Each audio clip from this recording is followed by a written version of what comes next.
भक्ति की पूर्ण जवाबदारी है। जब तक आप मंदिर तक नहीं आए, जब तक आप भगवान के दरवाजे तक नहीं गए, जब तक आप एक लोटा जल लेकर भगवान के चौखट तक नहीं पहुंचे, तब तक जवाबदारी आपकी है। और जब आप देव अधिदेव महादेव की चौखट तक पहुंच गए, भगवान के मंदिर तक पहुंच गए, एक लोटा जल लेकर शिव के द्वार तक पहुंच गए, फिर जवाबदारी उस भोलेनाथ की है, ददरुआ धाम सरकार की है, फिर जवाबदारी उनकी है।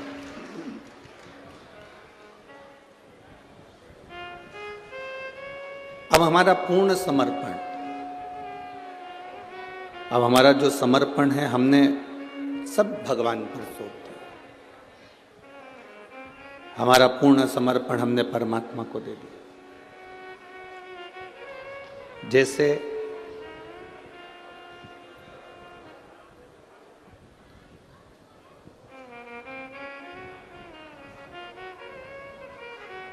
माता पार्वती जी ने अपनी संपूर्ण जीवन का जो भाग दौड़ थी वो भोलेनाथ जी को प्रदान कर दी।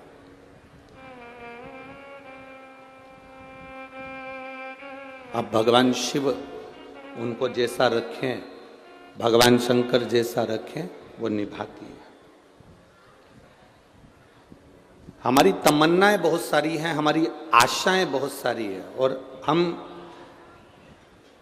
आस लगाकर भी बैठे हैं तो किससे आस लगाकर बैठे हैं? संसार वालों से। मेरी जेठानी मुझे ये दे देगी, मेरी सास मुझे रकम दे देगी, मेरा ससुर मुझे प्रॉपर्टी का हिस्सा दे देगा, ये जो मकान है इस मकान के 3 हिस्से हो जाएंगे, एक हिस्सा बड़े बेटे को, एक हिस्सा छोटे बेटे को, एक मंझले को मिल जाएगा।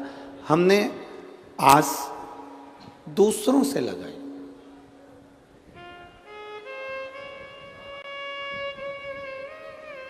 कभी आस लगाना छोड़ दो कि मेरे ससुर की प्रॉपर्टी का हिस्सा मुझे मिलेगा। आप भगवान से प्रार्थना करा करो, आप भोलेनाथ जी से कहा करो, आप श्री हनुमंत लाल जी से कहा करो, हमें दूसरे की प्रॉपर्टी का हिस्सा नहीं चाहिए, हमें ससुर की प्रॉपर्टी का हिस्सा भी नहीं चाहिए। बाबा आप मुझे हिस्सा देना तो आपकी इस मन की प्रॉपर्टी का हिस्सा देना, जिससे मेरी जिंदगी सार्थक हो सके।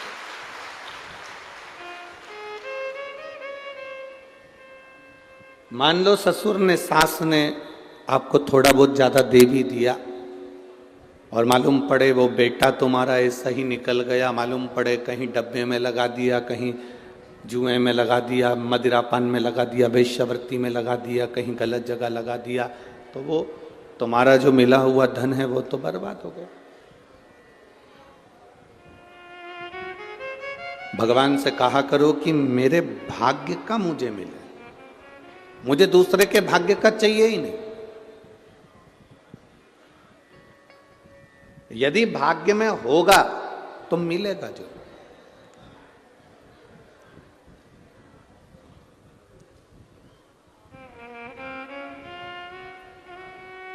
संसार में ऐसा कौन जन्मा जिसकी जिंदगी में दुख नहीं आया?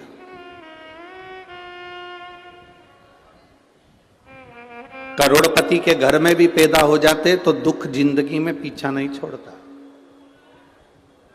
मेरे राम जी महाराज का प्रागट्य राजा दशरथ जी के यहां हुआ था, और स्वयं भगवान थे राम। उसके बाद भी 14 वर्ष वन में घूमना पड़ा। भगवान कृष्ण का प्रागट्य भी स्वयं भगवान कृष्ण द्वारका के राजा थे, इसके बाद भी उनकी जिंदगी में दुख तकलीफ कष्ट आता रहा। उनके जीवन में दुख आता रहा, उनकी जिंदगी में कष्ट आता रहा। चाहे रामकृष्ण परमहंस जी हो, स्वामी विवेकानंद जी हो, चैतन्य महाप्रभु जी हो,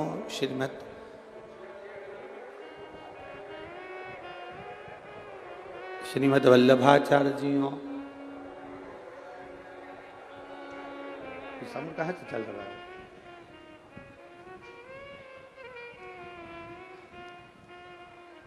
चाहे श्रीमद् वल्लभाचार्य जी हो, चाहे तुलसीदास जी हो, संसार में जो जन्मा है, मृत्यु लोक में जिसका जन्म हुआ है, उसकी जिंदगी में दुख आया है। पर जितने राष्ट्र के संत हुए, जितने राष्ट्र के साधु हुए, सन्यासी हुए, तपस्वी हुए, साधक हुए, उपासक हुए, इनका दुख मिटा कैसे? बहुत सारी जमीन जायदाद इन्होंने इकट्ठी कर ली हो, तो मीराबाई के जीवन में तो राजरानी थी, मीराबाई पटरानी थी, तो भी तो दुख था। जीवन में ये नहीं है कि आपके पास में धन होगा तो दुख नहीं होगा, संपदा होगी, गाड़ी होगी, बंगला होगा तो दुख नहीं होगा। कई लोग कहते हैं मेरी जेठानी मुझे बहुत कष्ट देती है, देवरानी मुझे कष्ट देती है, सास मुझे कष्ट देती है, ससुर मुझे कष्ट देता है, या परिवार के लोग मुझे बड़ा कष्ट देते हैं, मेरे रिश्तेदार, मेरे अड़ोसी पड़ोसी नातेदार कुटुंब वाले मुझे कष्ट देते हैं, मुझे परेशान करते हैं, मुझे दुख देते हैं। हम दूसरे से क्यों कहें? वो तो परिवार वाले हैं। अपना ये खुद का शरीर, ये तो अपना खुद का है ना। जब हमारा खुद का शरीर हमको कष्ट देता है, कभी घुटना दुखता है, कभी कमर दुखती है, कभी सिर दुखता है, कभी आंखें दुखती हैं, कभी कान दुखता है, कभी कोहनी दुखती है, कभी पेट दुखता है, जब स्वयं का शरीर हमें दुख दे रहा है, स्वयं का शरीर हमें कष्ट दे रहा है, तो यह अंदाजा लगा कर रखो कि दुनिया वालों से यह आस छोड़ दो कि कोई तुमको सुख देगा। जब शरीर सुख नहीं दे रहा तो दुनिया क्या खाक सुख देगी?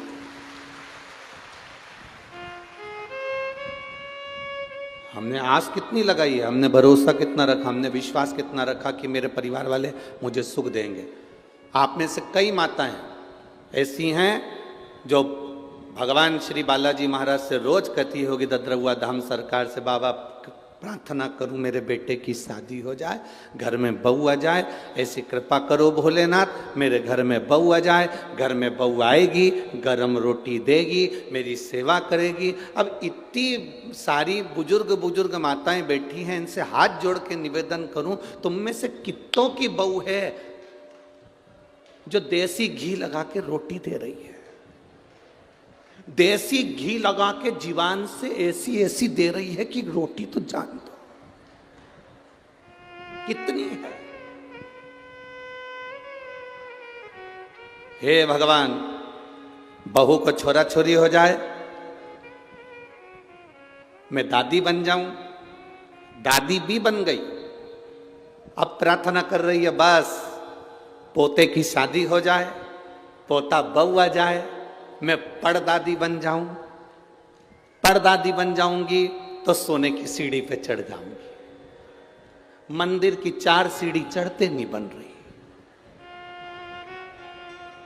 वो पवन पंडित जी से, आचार्य जी से रोज कह रही कि महाराज जी मेरे को नीचे का कमरा दे दो, महाराज जी मुझे नीचे का कमरा दे दो, महाराज जी मुझे नीचे का कमरा दे दो। 4 सीढ़ी ऊपर चढ़ नहीं पा रही, और क्या कि भगवान मुझे सोने की सीढ़ी पे चढ़ा दो। भगवान भी मन में सोचे, बता आश्रम गई, ददरहुआ धाम सरकार के दर्शन करने गई, धर्मशाला में रुकी, भवन में रुकी, 4 सीढ़ी तो ऊपर की चढ़ नहीं पा रही, एक बार ऊपर चढ़ी तो 3 दिन बाद नीचे उतरी, और कह रही है कि सोने की सीढ़ी पे चढ़ा दो। तो भगवान भी क्या करेगी चढ़कर? हमने आस दूसरे से लगाई, हमने दूसरे से आस लगाकर बैठे। मेरी बहू मुझे रोटी देगी, मेरे बच्चे मुझे संभालेंगे, मेरा बेटा बड़ा हो जाएगा तब मुझे संभालेगा। शिव महापुराण की कथा कहती है, भगवान शंकर ने अपने पुत्र श्री गणेश जी महाराज की शादी कर दी, रिद्धि सिद्धि जैसी बहुएं आ गई, पर भगवान शंकर ने कभी अपने पुत्र और पुत्र बहू से कभी आस नहीं लगाई। शिव जी ने कभी आस नहीं लगाई अपनी रिद्धि सिद्धि से, शंकर भगवान ने कभी रिद्धि सिद्धि से आस नहीं लगाई। ऐसा कोई फोटो तुम्हें अगर कहीं से मिल जाए तो हमको भी भेज देना, जिस फोटो में रिद्धि सिद्धि शंकर भगवान को रोटी खिला रही हो, भोजन करा रही हो, शंकर भगवान को पकवान बनाकर खिला रही हो। अब ये तो बहू है ना, तो इनका तो फोटो होना था, पर आज तक एक पुराण में, किसी शास्त्र में, किसी वेद में कहीं वर्णन नहीं आया कि रिद्धि सिद्धि ने भोजन बनाया और शंकर जी को भोग लगाया, शंकर जी ससुर हैं उनके, कि ससुर जी को भोजन कराया। क्यों? क्योंकि शंकर भगवान को अपनी बहुओं से आस नहीं है, शंकर भगवान खुद पर भरोसा रखते हैं, विश्वास रखते हैं, इसलिए आस नहीं लगाते। मेरी बहू आएगी, मुझे रोटी देगी, मेरी बहू आएगी, घर संभालेगी, मेरा बेटा दुकान संभालेगा, मेरा बेटा है। इतना धीमो बोलोगे तो कल्याण तुम्हारा। अच्छे से बोलो, बोल बम का नारा है, बोल दद्रवा धाम सरकार की। शिव तत्व की प्राप्ति का सुख होना चाहिए। और जितना आप भगवान की शरणागति का सुख हम आपका विश्वास इतना दृढ़ होना चाहिए कि आप उस दृढ़ता पर टिके रहें। महाराज जी, ददरहुआ धाम सरकार, महाराज जी को तो शायद ज्ञात नहीं होगा इस चीज का, पर मैं आपको निवेदन करना चाहूंगा। महाराज जी, उज्जैन में मिलना हुआ था, उज्जैन वाले महाराज भी यहाँ पर बैठे हुए हैं, उज्जैन में जहाँ अपन, हाँ पीछे आपके बैठे हुए। और वहाँ पर हमारा जाना हुआ। महाराज जी ने कितना बड़ा फोटो था, अच्छा बहुत बड़ा फोटो श्री डॉक्टर हनुमान जी का, वो हमको दिया। अब आप देखिए कृपा क्या होती है, महादेव की कृपा क्या होती है बालाजी सरकार की, देखिए। अब बड़ा सारा फोटो दे दिया। हमारे एक यजमान है मांगलिया के, मंत्री परिवार, उनका ड्राइवर। हमारे जो कई लोग पूछते हैं, गुरुजी ये भक्त लोग संतों के लिए, गुरुओं के लिए अपनी गाड़ियां क्यों लगा देते? जब कोई उत्सव होता है, फंक्शन होता है, तो जो सेठ होते हैं ना, जैसे महाराज जी के भी बहुत शिष्य हैं, ऐसे शिष्य उन क्या कहते हैं, गुरुजी आपके कार्यक्रम है, हमारी गाड़ी लगेगी, संतों को लाना ले जाना, किसी को जाना आने के लिए हम अपनी गाड़ी लगा देते। किसी ने पूछा, सेठ लोग गुरुओं के आगे, ऐसे हमारे भी कई भक्त लोग हैं, जैसे देवास वाला वरुण है, मंत्री परिवार, ऐसे वो जब भी कोई बड़ा आयोजन होता है तो अपनी अपनी गाड़ियां भेज देते हैं, ड्राइवर भेज देते हैं। तो किसी ने पूछा ये ड्राइवर गाड़ी क्यों भेजते हैं? हमने कहा वो गाड़ी इसलिए भेजते हैं क्योंकि उनकी जिंदगी की गाड़ी अच्छी चलती रहे। इसलिए भक्त जो होता है ना, अपने गुरु के दरवाजे पर गाड़ी ले जाके खड़ी कर देते हैं। 5 दिन का कार्यक्रम है गुरुजी, हमारी गाड़ियां यहाँ लगी रहेगी, आज ड्राइवर रहेगा, हमारा डीजल डला रहेगा, आपके भक्त आराम से जाए आए, सेवा लगे, आपकी ये गाड़ी चलती रहेगी तो हमारी जिंदगी की गाड़ी भी चलती रहे। तो मांगलिया के, इंदौर के पास मांगलिया है, मांगलिया के मंत्री परिवार का ड्राइवर सेवा में लगा हुआ था। उज्जैन की कथा थी, स्वामी जी के यहाँ पर जाना हुआ। अब हमारा 5-7 दिन की कथा पूरी हो गई, हमारा जाने का समय।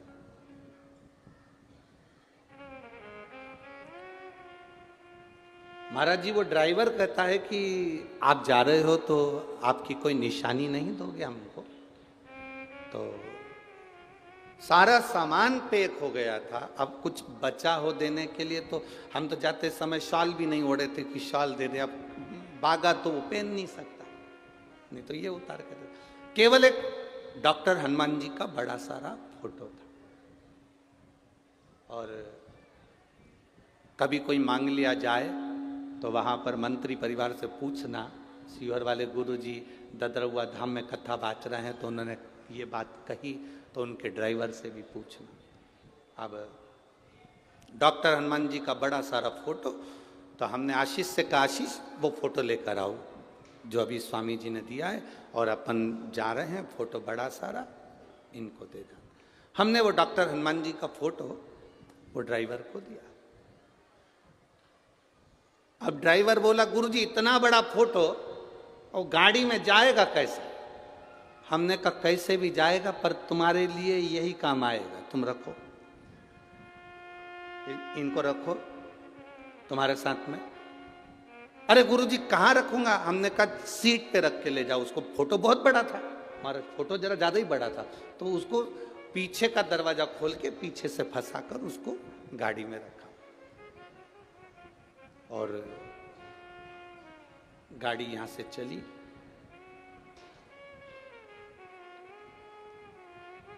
मांगलिया पहुंचने वाली थी, उसके पहले उस व्यक्ति को अटैक आ गया गाड़ी चलाते चलाते। महाराज आप पूछना अगर आपके कोई परिचित मांगलिया में, तो उसको अटैक आ गया।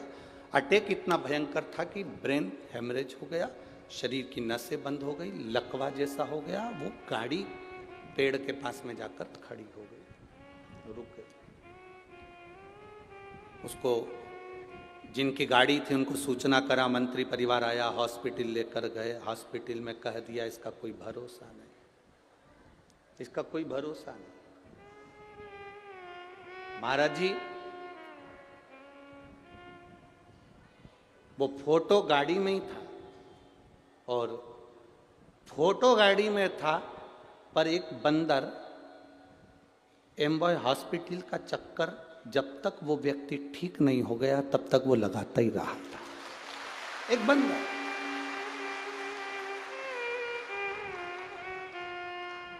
जब वो व्यक्ति की सांस वापिस आई और सब हाथ पैर काम करना ठीक चालू हुआ, तो हमने उनसे, उसने फोन पर बात करी और कहा गुरुजी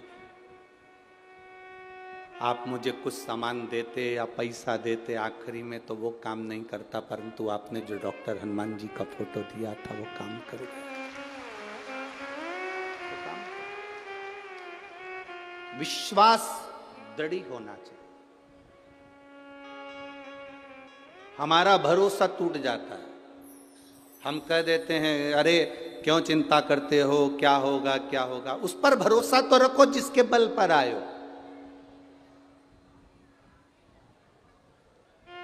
शंकर सुमन कैसरी नंदन, शिव का एक अंश स्वरूप है श्री हनुमंत लाल, श्री हनुमान जी महाराज।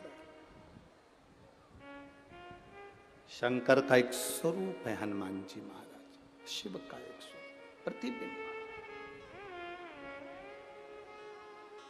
ये तो दुनिया के लोग हैं जो देवताओं में भेद कर लेते हैं कि राम जी अलग हैं, कृष्ण अलग हैं, हनुमान जी अलग हैं, शिव जी अलग हैं, देवी जी अलग है, देवता जी अलग हैं। ना ना ना ना, शिव पुराण कहती है सब एक में, सब एक।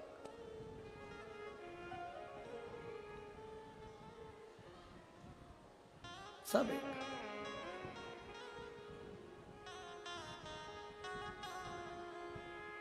आज सवेरे सवेरे हम जब सुबह उठे 5:30 बजे, 5 बजे के करीब में, हमारा बहुत अच्छा, वो तो महाराज जी ने व्यवस्था कर दी कि पर्दा लगा दिया है, तो हम वहीं, हम नीचे उतर नहीं सकते क्योंकि हमारा मन भी करे कि मॉर्निंग वॉक में घूमने जाएं, तो तुम हमारे को कोई घूमने दोगे?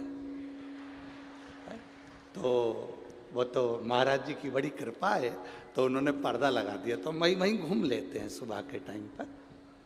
तो माताएं आपस में बात कर रही थी, अरे जिज्जी, अरे ओ, अब उनकी भाषा में जो बोल रही हो, तो अच्छी बड़ी बड़ी लोंग थी उनकी और बड़ी बात। अब वो कपड़ा उस पर डाल रही थी सुखाते सुखाते, तो वो बात करते करते बोली गई, एक बात तो बता, जा सियोर वाला महाराज के, हाँ सियोर वाला महाराज के वे, के नहीं के वे, कि लोटा भर के जल महादेव के चढ़ाओ, सारा देवता उनके मिल जाए। तो ऐसा कहीं होए?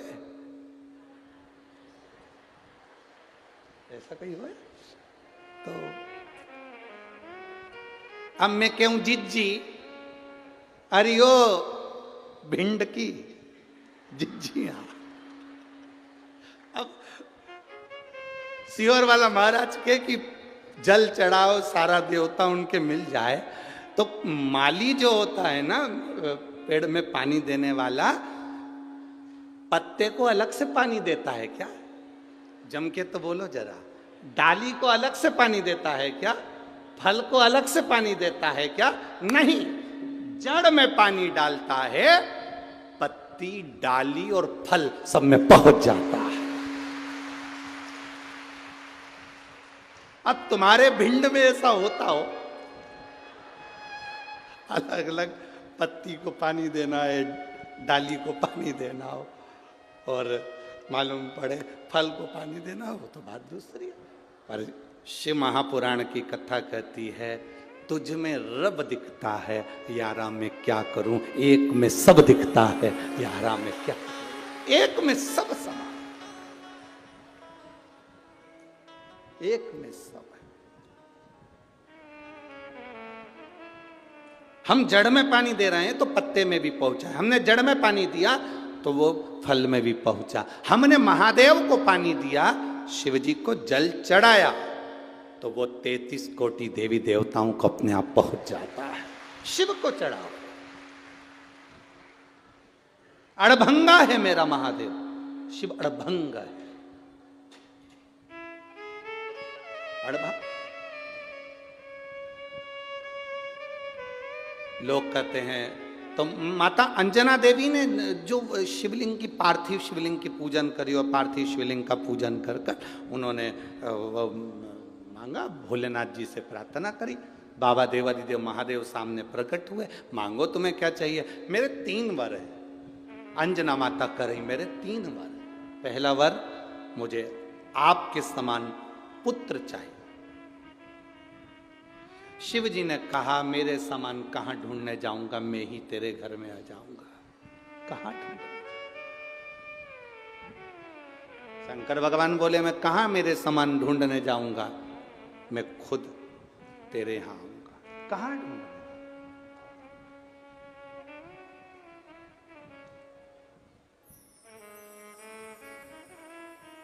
फिर कहा, मेरा पुत्र जो हो अधिक बलवान हो, अधिक बलवान। शिव जी ने कहा, जब मैं स्वयं आ गया तो बल तो है।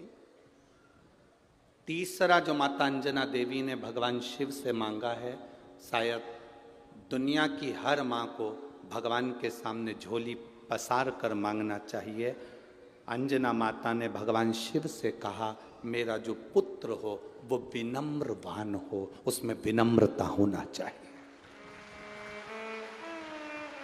दुनिया की सारी माता को भगवान के सामने झोली पसार कर मांगना चाहिए कि मेरे घर में जो पुत्र जन्म दे वो विनम्र हो। कारण बल तो असुरों में भी होता है, बोलो होता है कि नहीं होता। बल तो राक्षस में भी होता है, असुरों में भी होता है। सत्ता तो असुरों की भी होती है, सिंहासन तो असुरों का भी होता है, पर असुरों में, राक्षसों में विनम्रता नहीं होती। और इस भारत की भूमि पर यदि हनुमान जी महाराज को आज पूरा संसार पूजता है तो केवल एक कारण से पूजता है, हनुमान जी को विनम्रता बहुत है, उनमें नम्रता बहुत है। उनमें कितनी विनम्रता होगी, उनमें कितनी विनम्रता का सुख होगा, कितनी विनम्रता और कितनी विनम्रता का सुख श्री हनुमंत लाल जी के जीवन में कितनी विनम्रता का सुख होगा, जरा विचार करिए, विचार करिए।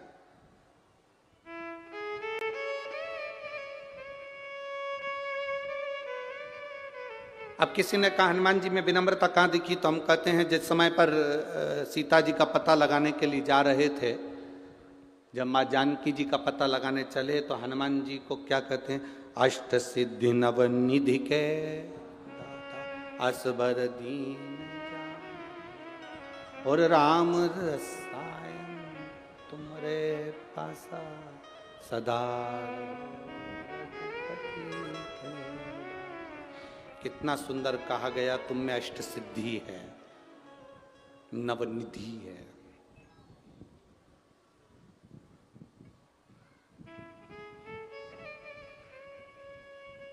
कितनी, जम के बोलिए जरा, अष्ट सिद्धि नवनिधि, कितने हो गए दोनों मिला के? बोलो बोलो, जम के बोलो जरा, 17। हनुमान जी से कहा ये अष्ट सिद्धि। माता जानकी से जब मिलने गए थे तो माता जानकी ने हनुमान जी को कहा था मैं तुम्हें क्या वर दूं, अष्ट सिद्धि देती हूं, नौ निधि देती हूं। सीता जी कह रही हैं मैं तुम्हें अष्ट सिद्धि देती हूं, नौ निधि देती हूं।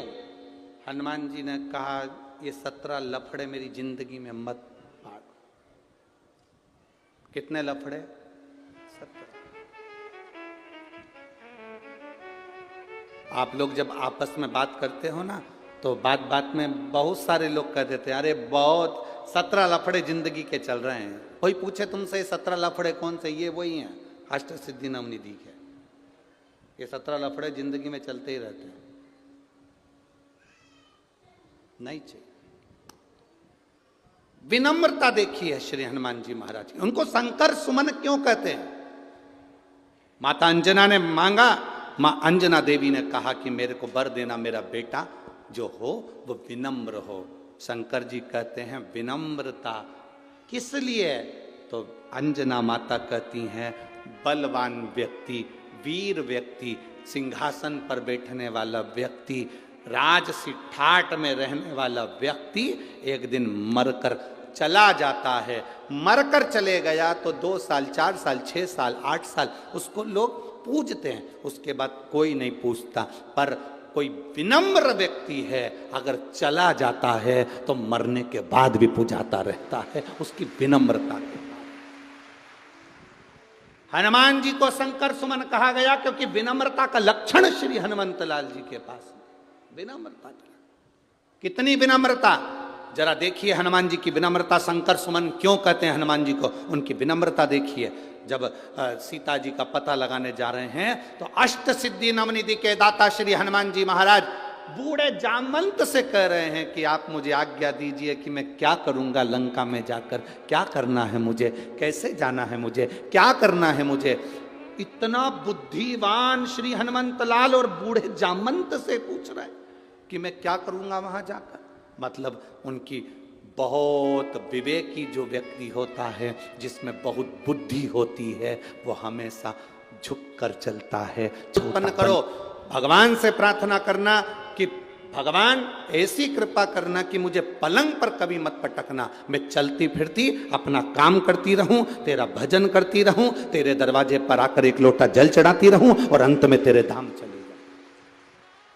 तुम आस लगा कर बैठी हो मेरे बुढ़ापे में मेरी बहू मुझे पानी देगी, मेरे बुढ़ापे में मेरे परिवार वाले मुझे ये देंगे। तुम दुनिया से आस लगा कर बैठे हो। आस दुनिया से नहीं लगाना। शिव पुराण कहती है आस केवल एक जगह होना चाहिए, वो आस मेरे परमात्मा से होना चाहिए, बाकी के कहीं।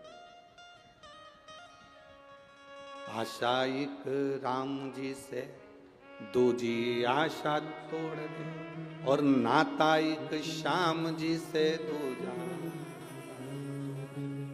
साधु संगे राम रंग अंग अंग रंगिए जाई विधि राखे श्याम।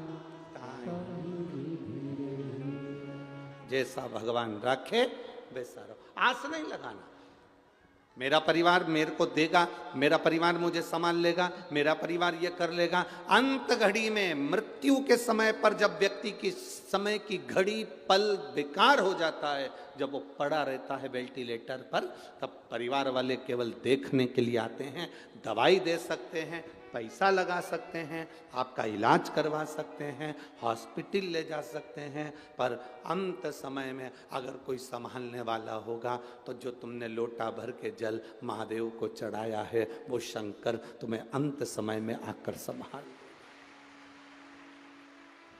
और अंत समय प्रभु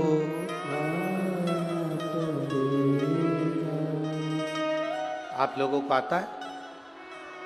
जरा जम के बोलो। अंत समय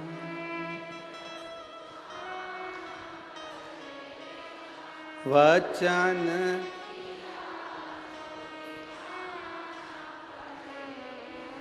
आए ना आए कुटुंब,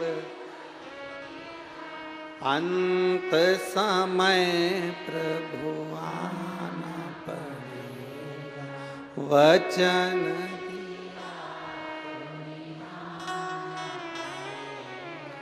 अंत समय प्रभु कोई आए ना आए पर वो जरूर आए। वो आता है, किस रूप में आता है नहीं। रामायण सुनी आप लोगों ने? जम के बोलो जरा। रामायण पढ़ी आप लोगों ने? रामायण सीरियल देखा? रावण के यहां पर श्री हनुमान जी महाराज पहुंच गए।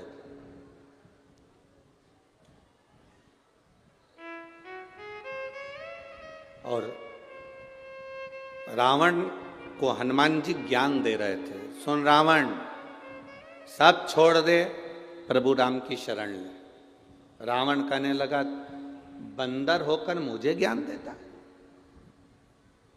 मुझे जानता नहीं है तू?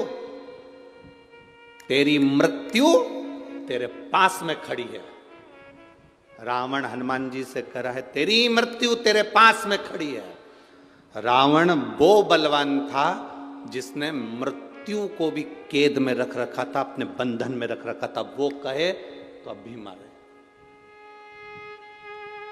रावण कह रहा है, तेरे पास में तेरी मृत्यु खड़ी है, तुझे भय नहीं लग रहा? हनुमान जी ने मुंडी घुमा कर देखा तो पास में यमराज खड़ा था, मृत्यु खड़ी हुई थी। तो हनुमान जी से रावण कह रहा, तुझे भय नहीं लगता? हनुमान जी कहते हैं, मुझे भय नहीं लगता, तेरे पास में मौत खड़ी है। हनुमान जी बोले, भले पास में खड़ी है पर देख तुझे ही रही है, मेरे को नहीं देख रही है। खड़ी है पास में पर देख तुझे रही है। तो जानता नहीं है ये मृत्यु तेरे को अब भी निपटा दे। हनुमान जी ने कहा, रावण फालतू की बात मत कर, मेरे पास में मृत्यु खड़ी है, मेरी पड़ोसन है, और मेरे पास खड़े होकर मृत्यु कह रही है, कब निपटाना है इसको? ये सामने जो सिंहासन पर बैठा है रावण, इसको निपटाना कब है? अभी निपटाऊं कि बाद में? हनुमान जी कहने लगे, वो तो मैं राम जी को कहकर आया था, जामंत को कहकर आया था, कुछ भी आड़ा टेढ़ा करके नहीं आऊंगा। नहीं तो मेरे जिस चरित्र को रामचरितमानस में बांचा गया है उसका नाम है सुंदर, जम के बोलो जरा, सुंदर कांड। तो हनुमान जी बोले, मैं 2 मिनट में कांड करूंगा और चले जाऊंगा। 2 मिनट लगेगा, इससे ज्यादा नहीं लगेगा। पर मैं यहाँ केवल आया हूं, तुझे समझा रहा हूं, तू समझ जा। समझ गया तो तेरी जिंदगी सार्थक, नहीं समझे तो बात दूसरी। तो अगर नहीं समझा तो तेरे ऊपर निर्भर, और मैं तो समझाने का काम है मेरा। मैं जो तुझे समझा रहा हूं वो तू समझ जा, तू समझ।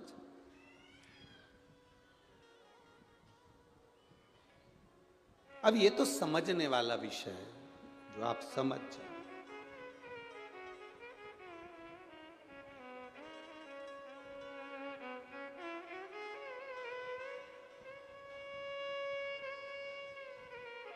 और जो एक बार संत से, साधु से, गुरुजन से, ब्राह्मण जन से, तपस्वी जन से, माता पिता से जो एक बार समझ जाता है, वो जिंदगी में फिर कभी उलझता नहीं है, वो सुलझ कर चलता है।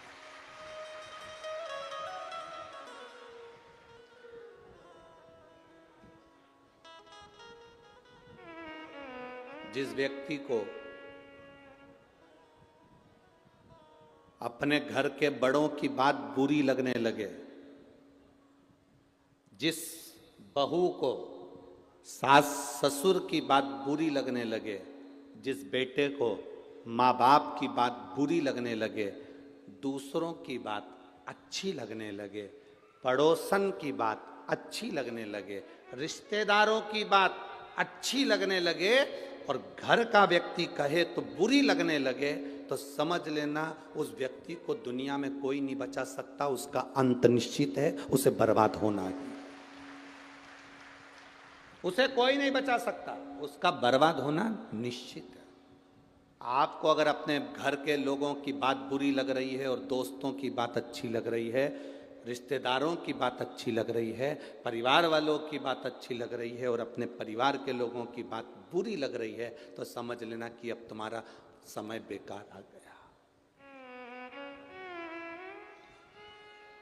अपने गुरु की बात तुम्हें बुरी लगे और दूसरा गुरु कहे तो अच्छी लगे, तो समझ लो कि तुम्हारा समय बेकार आ गया।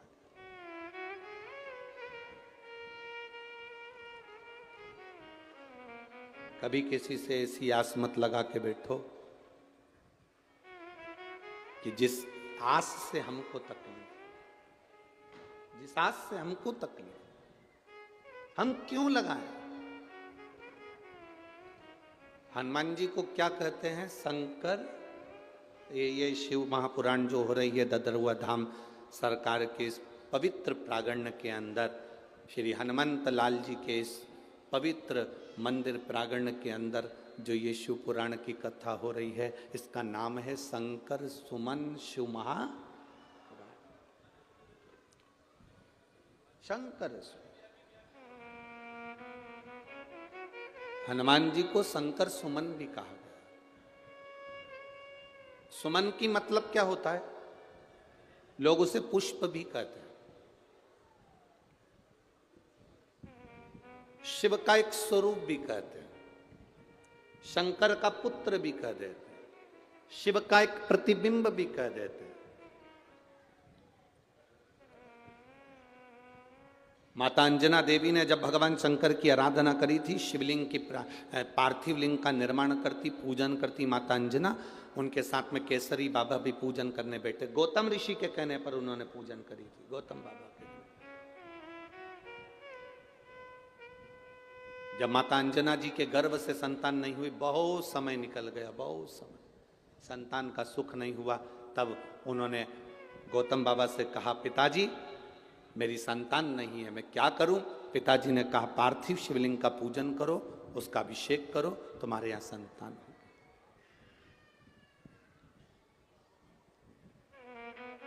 पार्थिव शिवलिंग की जो पूजन है, ये जीव को फल देती ही है। राम जी जब अयोध्या से चले, मेरे सीताराम सरकार, लंका तक जाते हैं, लंका के बीच में जितनी जितनी जगह पर राम जी रुकते हैं प्रतिदिन, उतनी उतनी जगह पर एक पार्थिव शिवलिंग का पूजन करते हैं। हम आपसे प्रार्थना करेंगे कभी जिंदगी में मौका मिले, आप वृंदावन की यात्रा करने जाते हैं, आप गोवर्धन परिक्रमा करने जाते हैं, आप पंढरपुर जाते हैं, आप द्वारका जाते हैं, आप जगन्नाथ जाते हैं, एक बार राम पथ गमन पर भी जाकर देखिए। भारत सरकार द्वारा राम पथ गमन बनाया गया है। अयोध्या से लंका तक के बीच में रामेश्वर तक ये राम पथ गमन बना है। कुछ मध्य प्रदेश में, कुछ छत्तीसगढ़ में ऐसा होता हुआ, कुछ महाराष्ट्र में फिर होता हुआ ऐसा राम पथ गमन गया।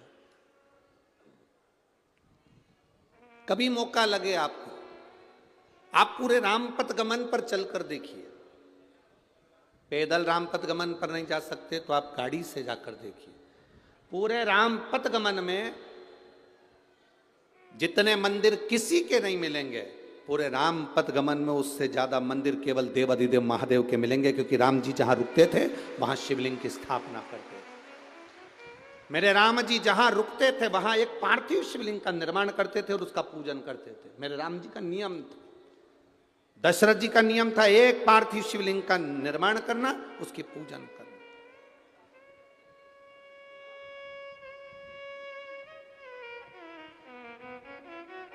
जनक जी का नियम था, एक पार्थिव शिवलिंग का निर्माण करना, उसकी पूजन करना।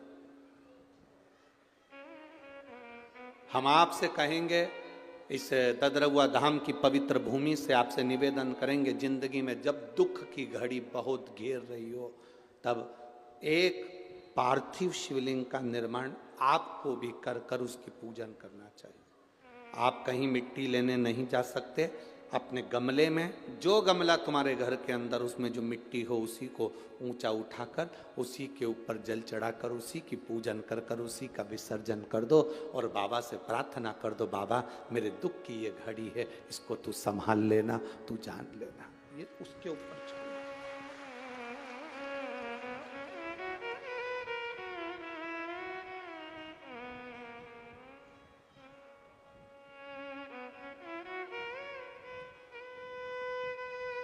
हम उसके ऊपर छोड़ देते। पूरे राम पदगमन में शिव जी के मंदिर मिलेंगे, पूरे राम पदगमन में पार्थिव शिवलिंग का निर्माण मेरे राम जी ने किया है। और केवल राम जी ने नहीं, भगवान कृष्ण ने भी पार्थिव शिवलिंग का निर्माण करा। जब उनके घर में संतान नहीं हुई, 16,108 रानी पटरानी भगवान कृष्ण की और संतान का सुख नहीं हुआ, गर्गाचार्य बाबा को द्वारका बुलाया गया। हाथ जोड़कर मेरे बाबा भगवान द्वारकानाथ ने कहा, मेरे यहाँ संतान का सुख नहीं है, इतनी रानियां मेरे यहाँ पर संतान का सुख नहीं, आप कृपा करो। गर्गाचार्य बाबा ने कहा, सुनो कृष्ण, एक एक रानी के साथ 11-11 दिन तक भगवान शंकर के पार्थिव शिवलिंग का पूजन करो। भगवान कृष्ण ने एक एक रानी के साथ 11-11 दिन तक शंकर भगवान के पार्थिव शिवलिंग का पूजन करा। शिव जी ने प्रकट होकर भगवान कृष्ण से कहा, मांगो क्या चाहिए। भगवान कृष्ण कहते हैं, मेरे यहाँ संतान नहीं। भगवान शंकर ने कहा, एक एक रानी के साथ 11-11 दिन तक बैठकर तुमने मेरा अभिषेक करा है, मैं तुम्हें वर देता हूं, तुम्हारी एक एक रानी से 11-11 संतान होगी। 10 पुत्र 1 पुत्री, 1,77,186 जो संतान का जन्म हुआ वो शिव कृपा से। पार्थिव लिंग पूजन का हमारे यहाँ पर बड़ा बहुत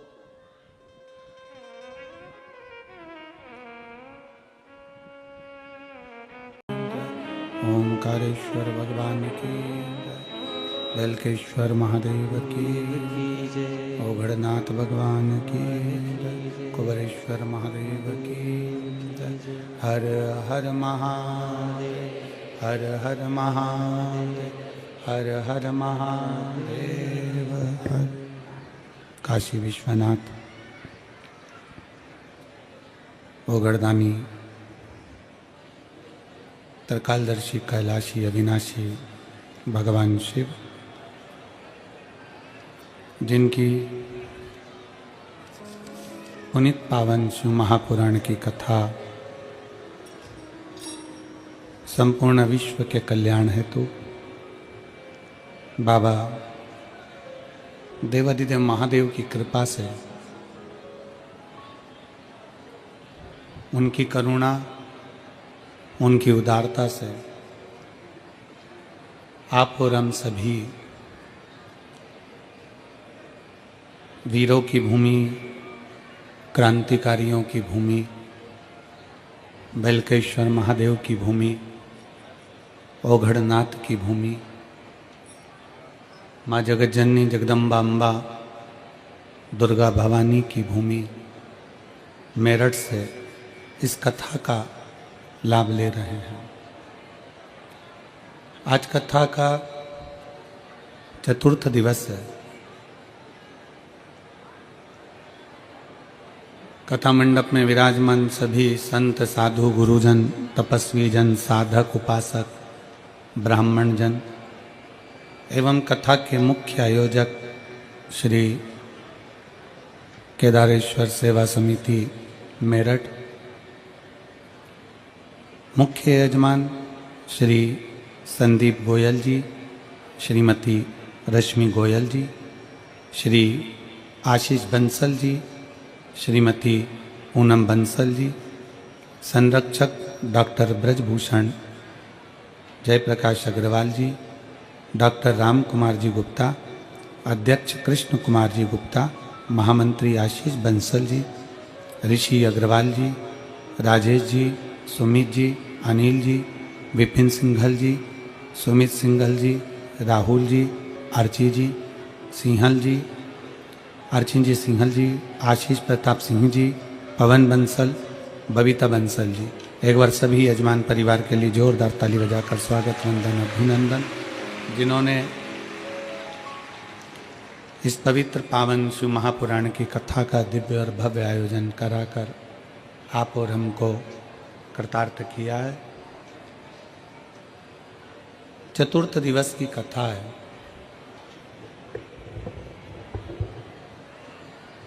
आज कथा का चौथा दिन है, चतुर्थ दिवस है। प्रत्येक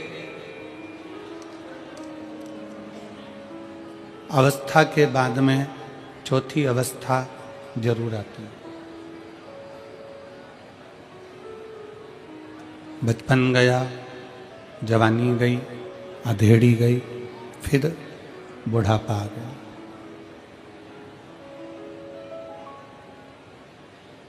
ऐसा कोई संसार में जन्मा नहीं है जिसका बचपन जाते जाने के बाद में फिर जवानी और जवानी के बाद अधेड़ी और अधेड़ी के बाद बुढ़ापा नहीं आया।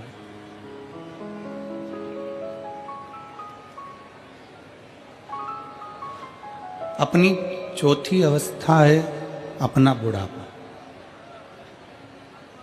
और शिव महापुराण की कथा कहती है बचपन गया जाने दो, जवानी गई जाने दो, अधेड़ी गई जाने दो, पर अपना बुढ़ापा मत बिगड़ने दो। अंतिम बिंदु है मनुष्य का बुढ़ापा। ठीक है, बचपन जो निकल गया, जैसे जैसे निकला वो अपने ऊपर।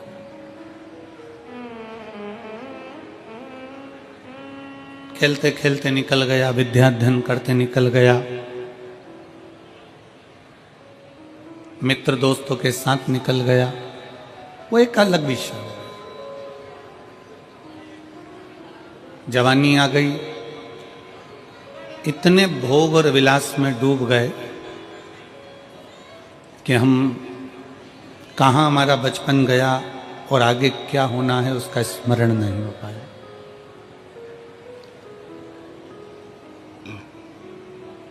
फिर अधेड़ी आ गई जिसमें हम पूरे परिवार का बोझा ढोने में, पूरे परिवार को साधने में, पूरे परिवार के काम में हम लग गए।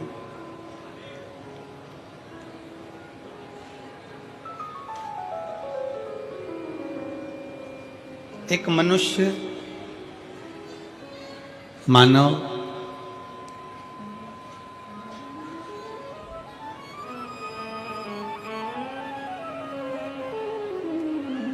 गधा, कुत्ता और उल्लू, इन चारों की जो उम्र थी वो बिल्कुल बराबर की थी, 40-40 साल। मनुष्य भी 40 वर्ष का, गधा भी 40 वर्ष का, कुत्ता भी 40 वर्ष का और उल्लू भी 40 वर्ष का। सब 40 साल के थे, सबकी उम्र 40 वर्ष की थी और सब 40-40 वर्ष में रह रहे थे।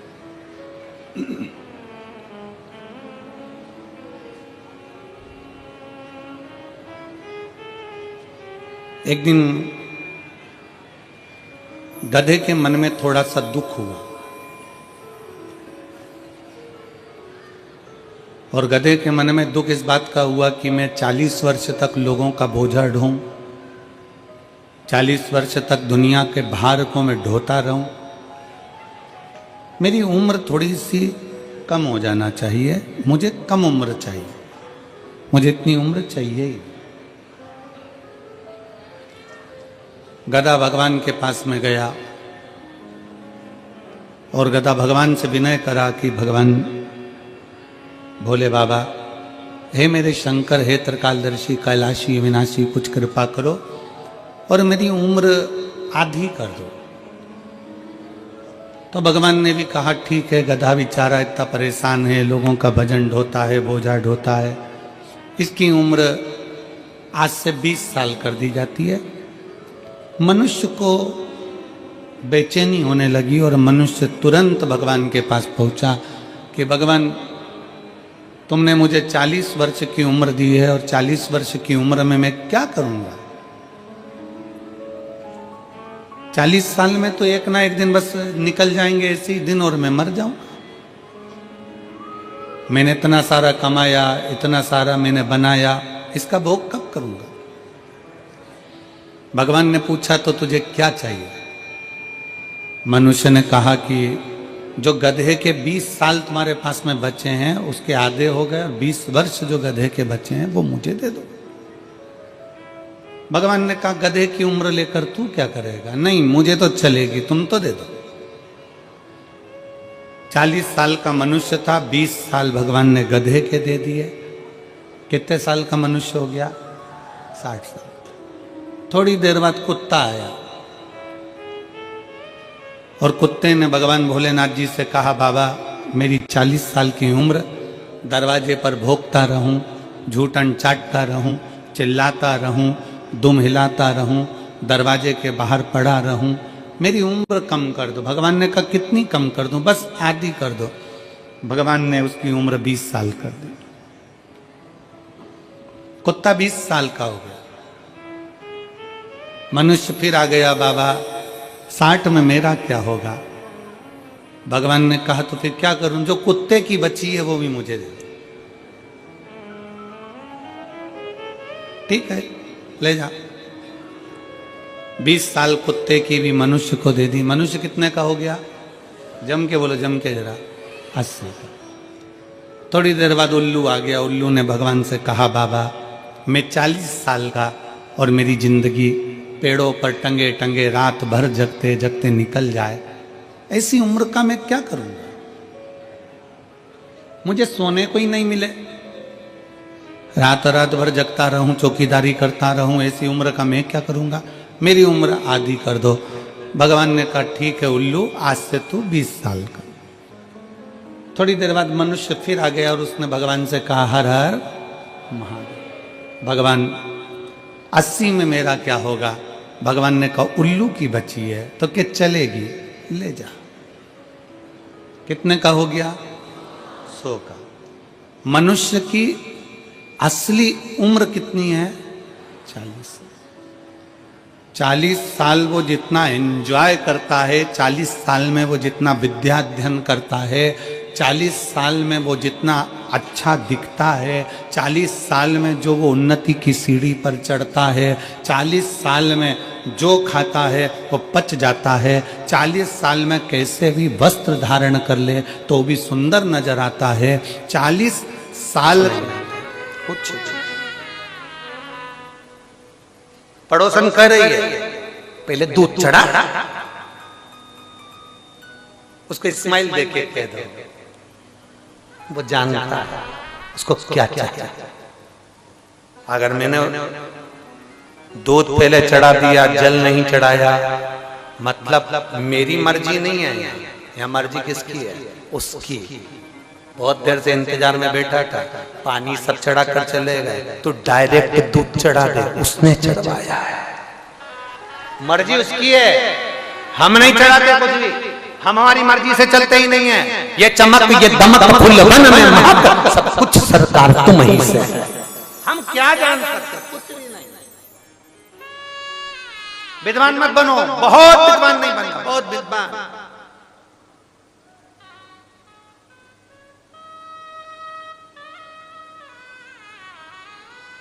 हमने कई विद्वानों को देखा है, बहुत अच्छी, बहुत बहुत बहुत विद्वान भी कभी कभी इतना नहीं कमा पाते जितना 7वीं फेल व्यक्ति भी, 10वीं फेल व्यक्ति भी नहीं। उसके पास में इतनी विद्वत्ता नहीं है, वो गांव का रहने वाला, वो समझदार नहीं है, पर उसमें भगवान ने ऐसा बल दे दिया कि उसमें सब कुछ आ जाए।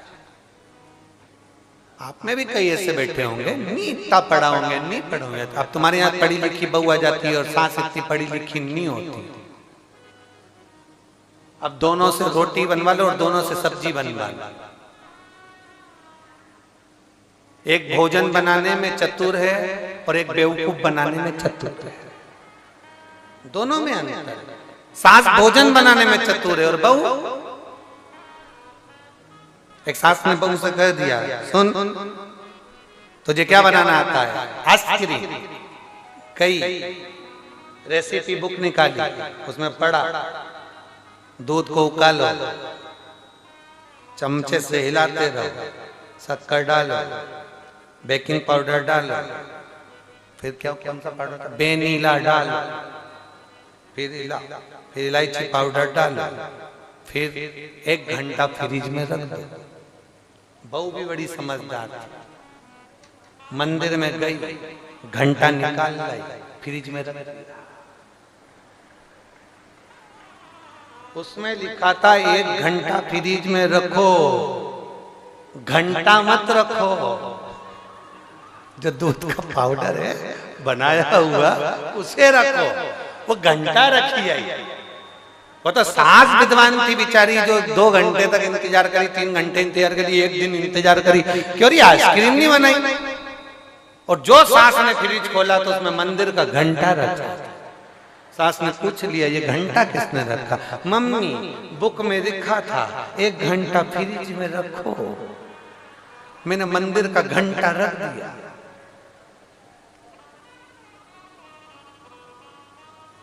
सास और बहू में यही अंतर है, सास भोजन बनाना जानती है और बहुएं हमसे कहेंगी आज महाराज तुमने हमको ढेड़ दिया। ये गलत बात है। हम आपकी बात नहीं कर रहे हैं, हम तो हमारे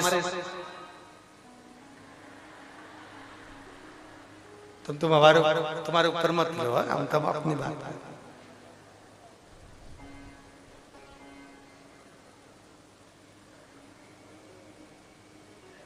महाराज नहीं आता, विद्वान ना बनना, भगवान की सेवा में बिल्कुल विद्वान बनना, आराधना में बिल्कुल विद्वान बनना, भगवान की भक्ति में बिल्कुल विद्वान मत बनो। हाँ हमें कुछ नहीं है। मीराबाई ने खुद ने लिखा, मीरा भाई रे, बोलो बोलो जम के बोलो, बावरी। बावरी का मतलब क्या होता है?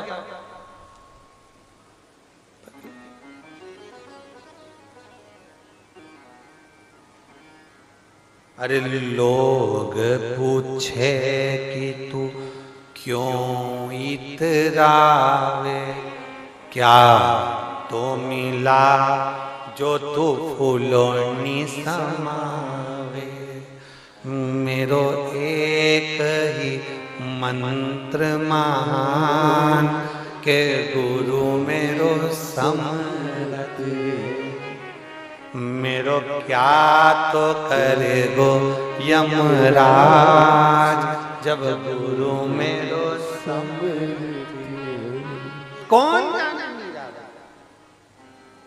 मीरा को सबसे बड़ा अहंकार था। मीरा राणा के घर की बहू थी, अहंकार मीरा को नहीं था। मीरा राणा के घर की बहू, ये मीरा को अहंकार नहीं। मेरा पति अच्छा, मीरा को अहंकार नहीं। मैं सुंदर, इसका अहंकार नहीं। मेरे यहाँ दौलत बहुत, उसका अहंकार नहीं। मीराबाई को अहंकार था एक, मुझे एक बड़ोरे अभिमान, के गुरु मेरो समरत। एक बार भरी सभा में मीराबाई ने कह दिया मेरा गुरु समरथ है। इतने में किसी ने खड़े होकर कह दिया, मीरा काय का गुरु तेरा? तेरा गुरु चर्मकार है, चमड़े का जूता बनाने वाला। तेरे गुरु चर्मकार हैं। मीरा कहती है मेरा गुरु चर्मकार है, इसीलिए तो ये पूरे चमड़ी के शरीर को भी संवार कर परमात्मा के काबिल बना देता है। वो रविदास जी, वो संत रविदास जी हैं, जैसे जब चमड़े का जूता बनाना जानते हैं तो इस चमड़े के शरीर को भी संवारना जानते हैं। वो रविदास। वो तो दुनिया के लोगों ने कह दिया कि ये ब्राह्मण है, वो क्षत्रिय है, वो वैश्य है, वो शूद्र है। लोग कह देते हैं ब्राह्मण है, क्षत्रिय है, वैश्य है, शूद्र है। लोगों ने कह दिया इसको पहले आना था, उसको बाद में आना था, ऐसा होना था, वैसा होना था। नहीं, मेरे भगवान ने जिसको भी पैदा करा उसको कुछ बनाकर नहीं भेजा। मेरे भगवान ने जमीन पर मृत्यु लोक में जब पैदा करा तो केवल सनातनी बनाकर पैदा करा, सनातन धर्म में पैदा करा, भारत की भूमि पर पैदा करा। और तुम्हें गौरवान्वित होना चाहिए कि हम सब एक हैं, हम कोई अलग नहीं। कोई ब्राह्मण, कोई क्षत्रिय, कोई वैश्य, कोई शूद्र के भेद में ना पड़े। हम सब एक हैं। बट लिया जितना बटना था, बांट दिया लोगों ने जितना बांटना था। वोट के लिए, राजनीति के चक्कर में लोगों ने बहुत बांट दिया। अब नहीं बटना, हम भारत के और भारत हमारा, हम हमारे देश के और देश हमारा, हम हमारी संस्कृति के, संस्कृति हमारी, और हम सनातनी, सनातन धर्मी सब हमारे, हमारे में कोई भेद नहीं, कोई भेद नहीं। दिल को बड़ा रखो।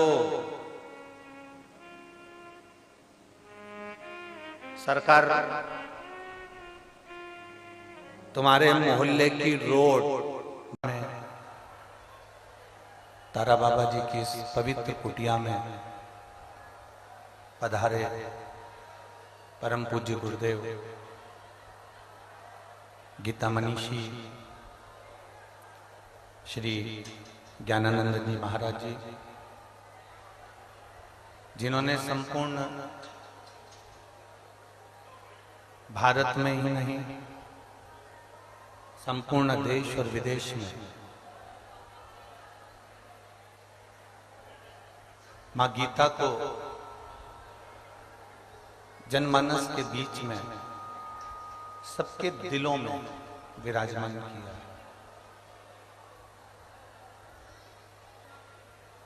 भारत की भूमि ही नहीं, पूरे विश्व में शायद ही कोई ऐसा हो जो परम पूज्य गुरुदेव गीता मनीषी श्री ज्ञानानंद महाराज जी को नहीं जानता हो, क्योंकि गीता का ज्ञान जो भगवान कृष्ण ने अर्जुन को दिया है, जो भगवान कृष्ण संपूर्ण विश्व के कल्याण हेतु, संपूर्ण विश्व के उद्धार हेतु, संपूर्ण जगत के उद्धार हेतु जो दिए हैं, वो ज्ञान परम पूज्य गुरुदेव गीता मनीषी श्री स्वामी ज्ञानानंद जी महाराज जी ने संपूर्ण विश्व को दिया। रामकृष्ण परमहंस जी के पास में आकर कहा कि ये सरसों में लेकर आए। रामकृष्ण परमहंस जी ने यही कहा कि देखो स्वामी विवेकानंद, नरेंद्र देखो, इतनों में से केवल थोड़े से सरसों जैसे प्राप्त होती है, थोड़ी सी सरसों जैसे मिलती है, उस सरसों को हम प्राप्त कर कर भी उपयोग कर सकते हैं। इसी तरह ढेरों से भले ना मिले पर कुछ अपने जीवन में ऐसे गुरु अपनी जिंदगी में रखिए जिससे हम ज्ञान प्राप्त कर कर परमात्मा तक पहुंच सकें।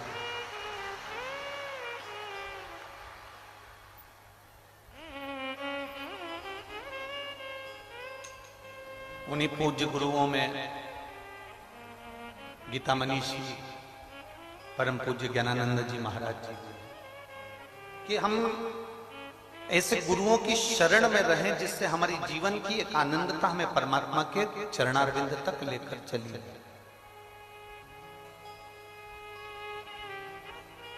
उन्हीं गुरुओं में से एक तारा बाबा जी भी, जिन्होंने अपने पास में कुछ भी नहीं रखा, कुछ भी।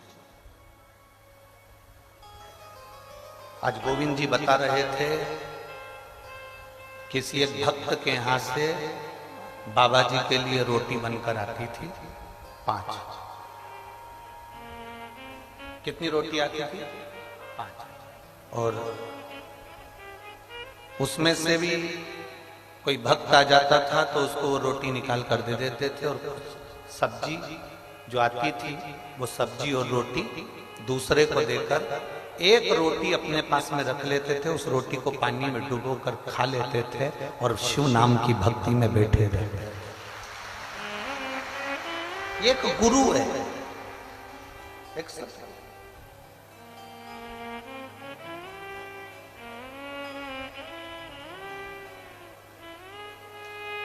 और आप लोगों को तो प्रसन्न होना चाहिए।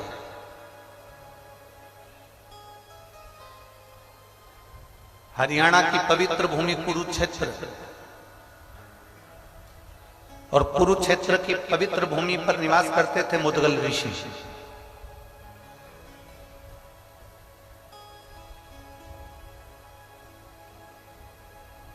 जिन मुद्गल ऋषि ने शिव भक्ति को अपने जीवन में ऐसा उतारा कि उनके बेटे, उनकी बहू, उनकी पत्नी भी शंकर की भक्ति में रमी रहती थी।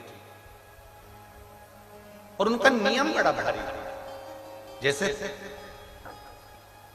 तारा बाबा जी का नियम था कि जो मिल गया उसके हिस्से कर कर एक अंश, एक रोटी खा ले। उसी तरह मुद्गल ऋषि का भी एक क्रम था। 15 दिन तक खेतों में से अन्न को बीनना, गिरे हुए दानों को उठाना खेत में से और उसको लेकर आकर फिर उसका सत्तू बनाना और बनाने के बाद उसके हिस्से कर देना 3। एक हिस्सा खुद के परिवार का रखना, एक हिस्सा ऋषि संत साधु का रख देना और एक हिस्सा अतिथि का रख देना, पशु पक्षी जीव का रख देना। ये मुद्गल ऋषि का एक नियम था।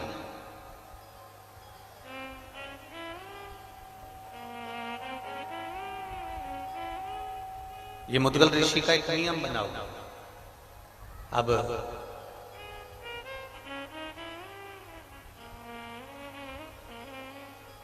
15-15 दिन में जो इकट्ठा होता था उसको 3-3 दिन में थोड़ा सा भोजन करते थे। 3 दिन का नियम था, 3 दिन में ही केवल अन्न का भाग ग्रहण करते थे मुद्गल बाबा।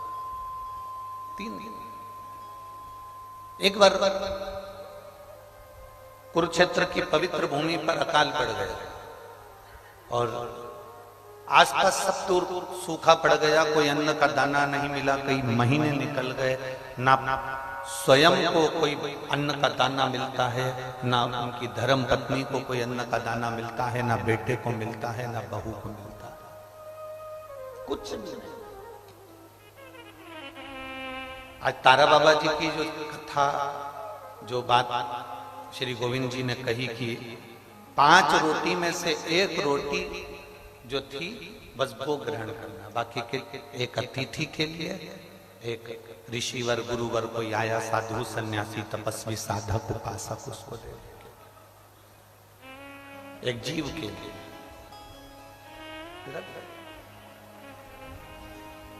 मुद्गल ऋषि कई महीने निकल गए पर अन्न का कोई दाना नहीं मिला। अपनी भक्ति में रमे हुए हैं, भगवान का गुणगान कर रहे हैं, शिव नाम का जाप कर रहे हैं, भगवान की भक्ति में डूबे हुए हैं, भगवत नाम का स्मरण कर रहे हैं, दिन भर बैठकर भगवत चर्चा कर रहे हैं, उसके सिवाय कुछ नहीं।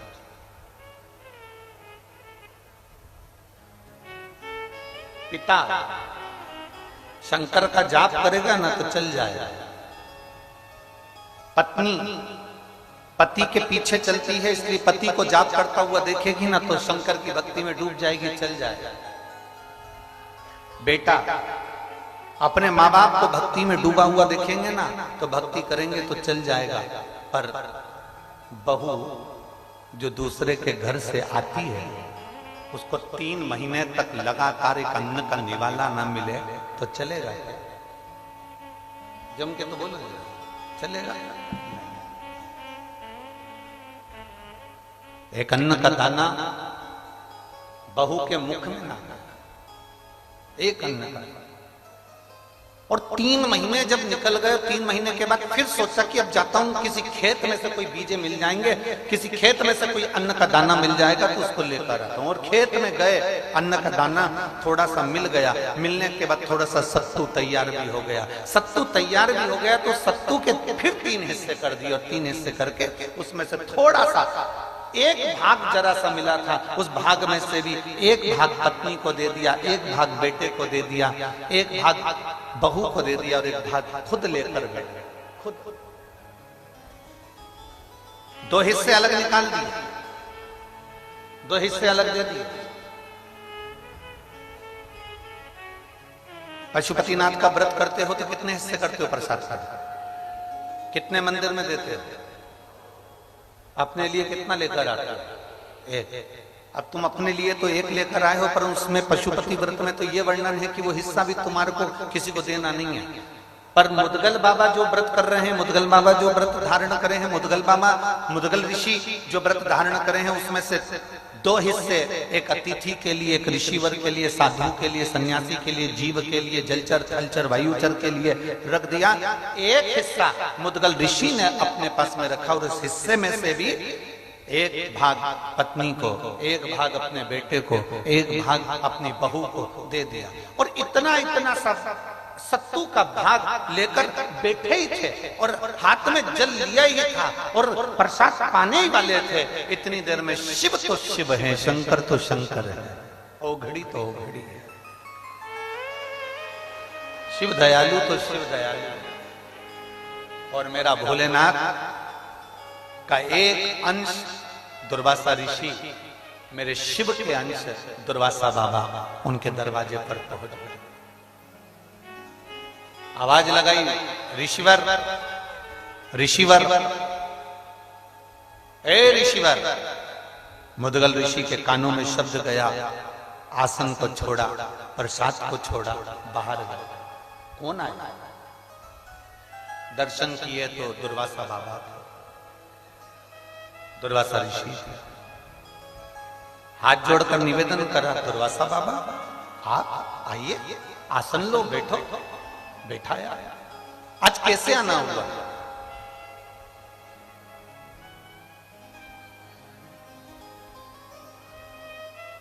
बहुत तेज भूख लग रही है, दुर्वासा ऋषि ने कहा, और पेट भरा नहीं है, भूख लग रही है, जल्दी से मुझे भोजन दे दो।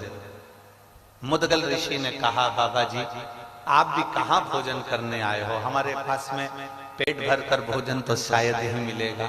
हाँ ये जरूर है कि मेरी पत्तल में जो भोजन है वो आपको दे देता हूं। 3 महीने के बाद में जो भोजन मिला था वो उठाकर मुदगल ऋषि ने दुर्वासा बाबा को, जो शंकर के, भगवान शंकर के जो अंश अवतार हैं, ऐसे दुर्वासा ऋषि को दे दिया। अब दुर्वासा ऋषि ने वो सत्तू खा लिया। खाने के बाद बोले भूख बहुत लग रही है, बहुत। अब मुदगल ऋषि किसको कहे? पत्नी ने सुन लिया, और धर्म पत्नी तो धर्म पत्नी होती है। आज के जमाने की होती तो इतनी देर में निपटा जाए।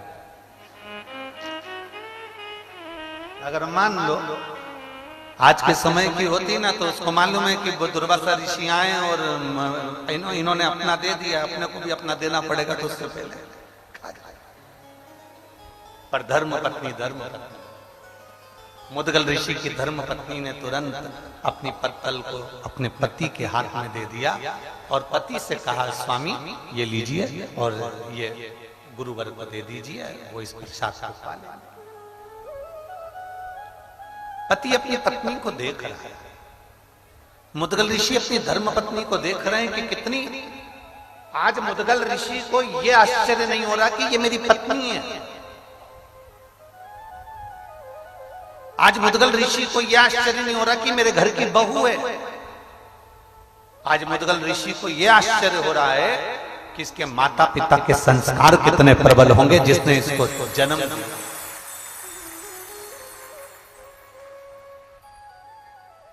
ये माता पिता के संस्कार कितने प्रबल होंगे जिसने इसको जन्म दिया और जिसने इसको ज्ञान दिया, इतना प्रबल ज्ञान जो देकर भेजे हैं। और पत्नी ने तुरंत पत्तल को दिया। मुदगल बाबा ने वो पत्तल ले जाकर दुर्वासा ऋषि को दी। दुर्वासा बाबा ने वो पत्तल को भी, उसमें से भी सामग्री को, सत्तू को लेकर फेंका। अब दुर्वासा जी ने जैसे ही सत्तू को फांका, सत्तू को खाया, खाते से दुर्वासा ऋषि फिर बोले, अरे मुदगल ऋषि, ऋषिवर पेट नहीं भरा है, बहुत भूख लग रही है, बहुत, कुछ करो व्यवस्था। मुदगल बाबा ने तो कुछ नहीं बोला, पर बेटा देख रहा था। जब पिताजी ने अपना भोजन दे दिया, मां ने अपना भोजन दे दिया, तो बेटे ने भी कहा, पिताजी आप चिंता मत करो, ये पत्तल लीजिए और दुर्वासा बाबा को दे दीजिए। बेटे ने पत्तल दे दी, दुर्वासा ऋषि के पास में पहुंचे, दुर्वासा ऋषि उसको भी खा गए, उसको भी पा गए। और दुर्वासा ऋषि ने जैसे प्रसाद पाया, पाने के बाद में अब फिर दुर्वासा ऋषि ने कहा बहुत भूख लगी,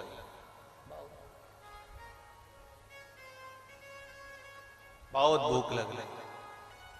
अब मुदगल ऋषि ने हाथ जोड़कर कहा, गुरुवर,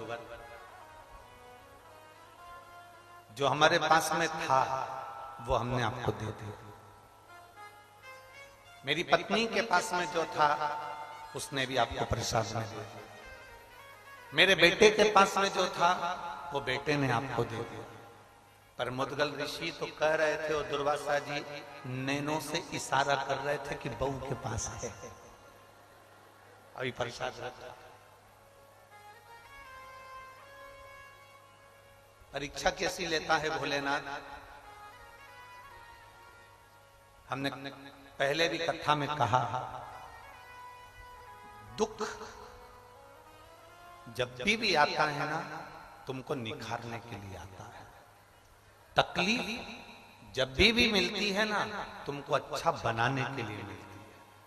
हमने पहले कथा में कहा, एक रेस का घोड़ा रेस में खड़ा होता है, उसका मालिक उस पर बैठ जाता है। घोड़े को नहीं मालूम कि मुझे रेस में खड़ा करा है, घोड़े को नहीं मालूम कि मुझे दौड़ना है, घोड़े को नहीं मालूम कि मुझे रेस में जीतना है। बस घोड़ा खड़ा है और मालिक उस पर बैठकर कोड़े से कोड़ा मारते जाता है, पिन चुभाते जाता है, मारता है, पिन चुभाता है, मारता है, पिन चुभाता है।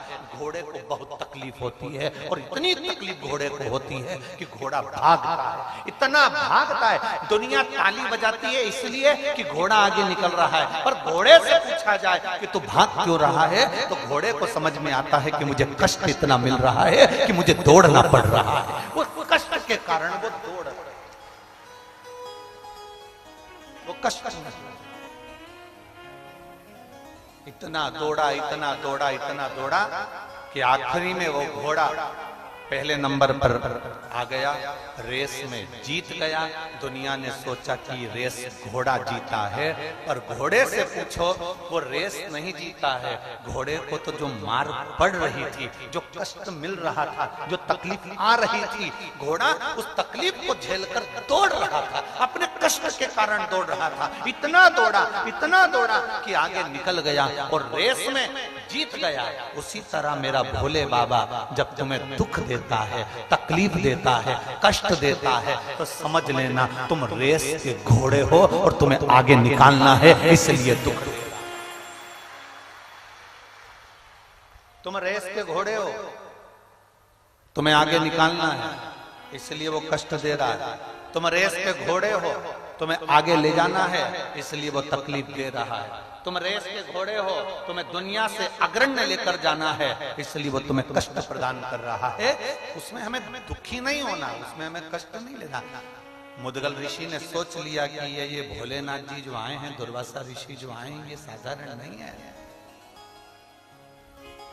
आज जो कष्ट मिल रहा है ना,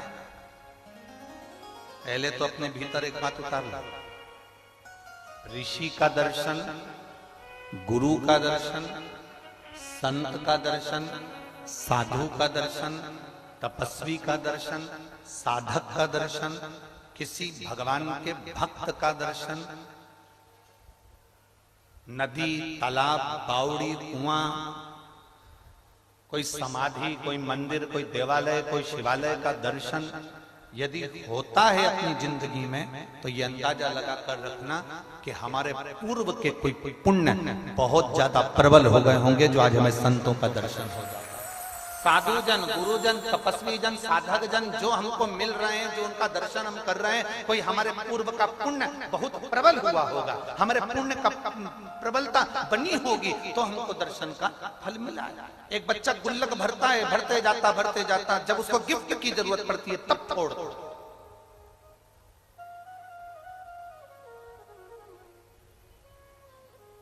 मुदगल ऋषि देख रहे हैं, दुर्वासा जी ने देखा,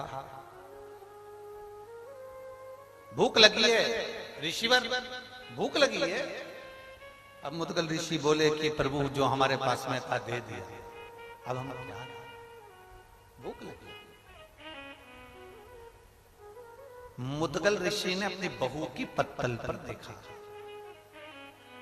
बहू का मुख नहीं, बहू की पत्तल पर देखा। क्या देखा बहू की पत्तल पर? कि बहू की आंख से अश्रु उस पत्तल पर टपक रहा था। बहू की आंख से सत्तू की जो पत्तल थी उस पर अश्रु टपक रहा। एक हमारे यहाँ का, हमारे शास्त्र वर्णन करते हैं कि भोजन की थाली पर कभी रोना नहीं चाहिए।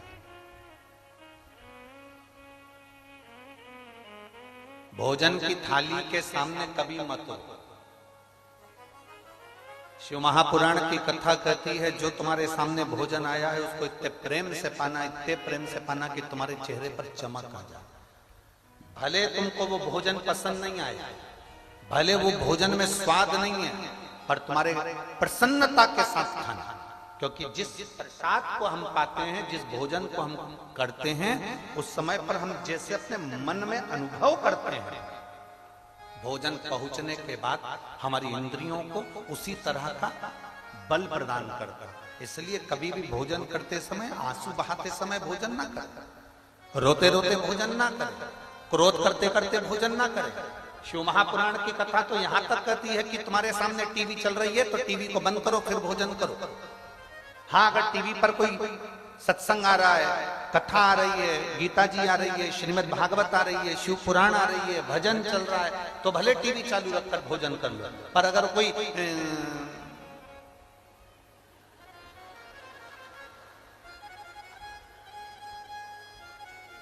भाभी जी घर पर है और तुम टीवी चालू कर कर भोजन कर रहे हो, और भोजन करते करते तुम्हारा ध्यान उस टीवी पर बना हुआ है, तो तुम्हारी इंद्रियों के लिए वो श्रेष्ठ नहीं, तुम्हारी इंद्रियों के लिए वो ठीक नहीं। भोजन करो, रोते हुए भोजन नहीं। भोजन का बहुत बड़ा प्रमाण है, बहुत बड़ा है। कोई कोई हमारे भोजन करते समय हमारे सामने आ जाता है, घर पे आ जाता है। अब घर पर कोई भोजन करते समय आ गया तो तुम्हारे दो मन हो जाते हैं। एक मन से तो तुम कह रहे हो आओ साहब भोजन कर लो, और दूसरे मन से सोच रहे हो जाता क्यों नहीं है। दो मन, एक मन से तो कह रहे हो कि भोजन कर लो, दूसरे मन से कह रहे हो कि जाता क्यों नहीं है। तो जो सामने बैठा है ना, सोफे पर, पलंग पर, कुर्सी पर, जमीन पर, उसके मन में ये प्रश्न खड़ा हो जाता है कि मैं रुकूं कि जाऊं। अब एक मन से तो तुम कह रहे हो भोजन कर लो, दूसरे मन से कह रहे हो कि जाता क्यों नहीं है। तो दो मन हो गए, वो दो मन में तुम खुद उलझ गए। अब उलझे यूं हो कि मैंने भोजन का बोल दिया और अंदर जाके देखा भी नहीं, और इतनी देर में वो उसने कह दिया हाँ साहब मैं तो भोजन करूंगा, और वो बैठ भी गया। अब तुम अंदर जाओ, फिर जो जगदम्बा है, चंद्रघंटा है, कुष्मांडा है, फिर उसका जरा मुंह देखना। पहले नहीं बोलते बता, मैं ज्यादा लोगों का भोजन बना लेती, इतना सारा बना लेती, फिर चार चार लोग सामने आकर बैठ गए, इनको कहां से कराऊं, रोटी बनाना पड़ेगी, सब्जी बनाना पड़ेगी, ये बनाना पड़ेगा। इतने में पति बोला एक काम कर, मैं अपनी थाली उठा कर लाता हूं, उसमें जो जो रखा है तो वो दे दे। ए देवी थोड़ी देर चुप हो, तेरे हाथ जोड़। अब जो बाहर बैठा है ना वो भी उलझा हुआ है, खाऊं कि नहीं, क्योंकि अंदर जितने हैं ना वो सब खिलाने के पक्ष में नहीं है। और जो खा रहा था तो वो तो झूठे मुंह तो बोलना ही पड़ेगा ना कि लो साहब भोजन करो साहब, तो मन इसका भी नहीं था, पर बोला है खाओ, और उसका मन था कि मैं खाऊं, अब वो भी उलझा था। वो इंद्रियों के लिए श्रेष्ठ नहीं, वो इंद्रियों के लिए ठीक नहीं। शिव कथा कहती है, मेरे भोले बाबा जब प्रसाद ग्रहण करने बैठते थे, आकड़िया की रोटी बनाई, काकड़िया की साग, और पर से माता पार्वती जी मावे भोलाना, मन शिव रटोरे, छोड़ दो कपट मन शिव रटोरे। आकड़िया की रोटी बनाई काकड़िया की साग, आकड़िया की रोटी बनाई काकड़िया की साग। परसे माता पार्वती जी, परसे माता पार्वती जी, पावे भोलानाथ मन शिव रटोरे। छोड़ दो कपट मन शिव, मन शिव रटोरे। छोड़ दो कपट मन शिव। भगवान शिव की कथा कर रही है। पार्वती जी जो बनाती मेरे भोले बाबा उसको प्रेम से पा, मेरे शंकर भगवान उसको प्रेम से ग्रहण कर। और महाराज लगन तुमसे लगा बैठे, जो होगा देखा जाएगा। एक बार जोरदार ताली बजाकर पूज्य गुरुदेव।